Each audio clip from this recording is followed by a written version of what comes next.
First வந்து நம்மளுக்கு balloon size வந்து என்ன சைஸில் வேணும் அப்படின்னு தெரியணும். நான் வந்து ஏற்கனவே 2 பலூன் வந்து ப்ளோ பண்ணி வச்சுருக்கேன். அதில் ஆரஞ்ச் கலர் பலூன் சைஸில் தான் வந்து எனக்கு நான் பண்ண போகிற அந்த காலம் வந்து வேணும். ஸோ இதோட சர்க்கம்ஃபரன்ஸ் வந்து நான் எடுத்துக்கிறேன். ஹையஸ்ட் பாயிண்டில் இருந்து நான் ஒரு த்ரெட்டு வச்சு அதோட மெஷர்மெண்ட் வந்து நான் எடுத்துக்கிறேன்.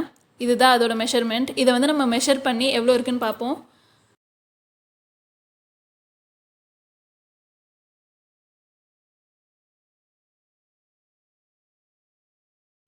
ஸோ கிட்டத்தட்ட வந்து 70 சென்டிமீட்டர் கிட்டே இருக்குது. இதோட ரேடியஸ் வந்து நம்ம கண்டுபிடிக்கணும். ஸோ வந்து சர்க்கம்ஃபரன்ஸ் ஃபார்முலா போட்டு நான் ரேடியஸ் வந்து கண்டுபிடிச்சிக்கிறேன். 2πr அதோட ஃபார்முலா. ஸோ 2πr = 70 போட்டிங்கன்னா உங்களுக்கு கிட்டத்தட்ட வந்து 11 சென்டிமீட்டர் வந்து உங்களுக்கு கிடைக்கும் ரேடியஸ். இந்த ரேடியஸ் வச்சு நம்ம ஒரு கார்ட்போர்டில் ஒரு சர்க்கிள் வரைஞ்சி அதை கட் பண்ண போகிறோம். ஏன் இதெல்லாம் பண்ணுறோன்னா, ப்ரொஃபஷ்னலாக பண்ணுறவங்க கிட்ட சர்க்கிள் சைஸஸ்லாம் இருக்கும்.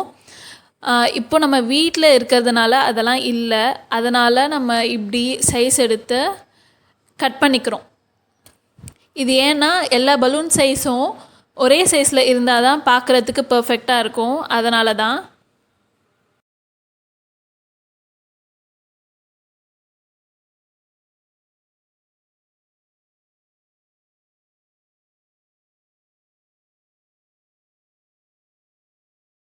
இப்போ நம்ம கட் பண்ண அப்புறம் கீழே இருக்க கார்ட்போர்ட் தான் நம்ம யூஸ் பண்ண போகிறோம். இந்த ஹோல் இருக்க கார்ட்போர்ட் தான் நம்ம யூஸ் பண்ணுவோம். இதில் ப்ளோ பண்ண பலூனை வந்து இன்சர்ட் பண்ணி கரெக்ட் சைஸில் இருக்கா அப்படின்னு பார்த்துட்டு ப்ரொசீட் பண்ணுவோம். ஒரு பலூனுக்கும் பலூன் வந்து ப்ளோ பண்ணிக்கோங்க. ப்ளோ பண்ணதுக்கப்புறமா கொஞ்சம் பெருசாகவே ப்ளோ பண்ணிக்கோங்க. எப்படி இருந்தாலுமே நம்ம அந்த கட் அவுட் வச்சு ஏர் ரிலீஸ் பண்ணிவிட்டு அந்த கட் அவுட் சைஸ்க்கு ஏற்ற மாதிரி நம்ம ஃபிக்ஸ் பண்ணிப்போம். ஸோ இப்போ வந்து கொஞ்சம் பெருசாகவே இருக்குது. கொஞ்சம் ரிலீஸ் பண்ணிவிட்டு உள்ளே கொஞ்சம் போகிற அளவுக்கு இருக்கிற மாதிரி பார்த்துக்கோங்க. அப்போ தான் வந்து கரெக்ட் சைஸாக இருக்கும். கரெக்டாக ஃபிக்ஸ் ஆயிடுச்சு. இதே மாதிரி ஃபுல்லாக வந்து இன்சர்ட் பண்ணிவிட்டு தான் வந்து நம்ம கண்டுபிடிக்கணும் அப்படின்னு இல்லை. லைட்டாக வந்து உள்ளே போன உடனே உங்களுக்கு தெரியும் இதுக்கு மேலே போனால் கரெக்டாக இருக்கும் அப்படின்ற மாதிரி. அதோடு அப்படியே ஸ்டாப் பண்ணிக்கோங்க. இதே மாதிரி 2 கலர்ஸாக டிஃப்ரெண்ட் கலர்ஸாக எடுத்து ப்ளோ பண்ணிவிட்டு டைப் பண்ணிக்கோங்க. இதே மாதிரி இன்னொரு பேரும் வந்து செஞ்சுக்கோங்க. செஞ்சதுக்கப்புறம் நான் உங்களுக்கு என்ன பண்ணணும் அப்படின்னு காட்டுறேன்.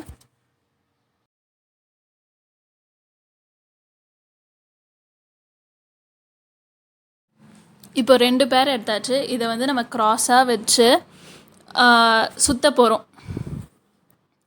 சுற்றிட்டு எப்படின்னா ஒரு கலருக்கு பக்கத்தில் வேற ஒரு கலர் இருக்கா மாதிரி பார்த்துக்கோங்க. இப்போ பார்த்தீங்கன்னா 2 கலரும் ஒரே இடத்துல இருக்குது. இப்படி இருக்கக்கூடாது.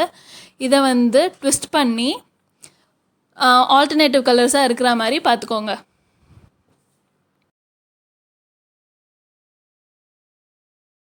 இப்போ நெக்ஸ்ட் வந்து இன்னொரு கலரில் பலூன் எடுத்து அதில் வந்து ரோப் ஒரு த்ரெட் மாதிரி வந்து நான் டைப் பண்ணிக்கிறேன். இதை வந்து நம்ம சென்டரில் வைக்க போகிறோம் அந்த ரோவில்.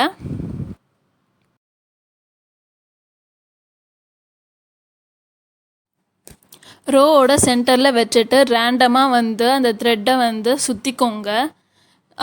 உங்களுக்கு பார்த்தாலே புரியும். ஜஸ்ட் ரேண்டமாக வந்து இந்த பிங்க் பலூனில் சுற்றுறேன். அதுக்கப்புறம் வந்து வயலட்டில் சுற்றுறேன். அப்படி சுற்றிக்கிட்டிங்கன்னா வந்து பர்ஃபெக்டாக நிற்கும். எதுவும் டைப் பண்ணணும்னு ஒன்றும் அவசியம் இல்லை. அது வந்து ஃபிக்ஸ் ஆகிக்கும்.